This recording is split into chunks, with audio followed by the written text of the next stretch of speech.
खानगढ़ जे महल सरदारनि में पग वारे मामले त तकरार ख़त्म न थियो। गोहर पैलेस भरिसां 6 सेप्टेम्बर ते सॾायल कठ लाइ पिंडाल ठहण शुरू थी वियो। पुलिस कठ रोकण लाइ हिकमत अमली तयारियूं शुरू करे छॾियूं। सरदार अली गौहर महर चयो आहे त इंतज़ामिया कठ रोकण जी कोशिश कई त पंहिंजी हिकमत अमली जोड़ींदासीं।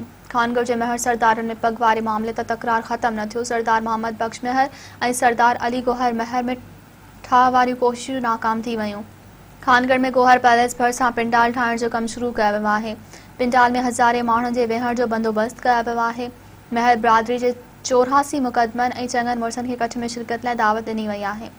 पुलिस कठ रोकण लाइ हिकमत अमली तयार करण शुरू करे छॾी। खानगढ़ जी एंट्री रस्तनि ते पुलिस मोबाइलूं बेहारियूं वयूं आहिनि।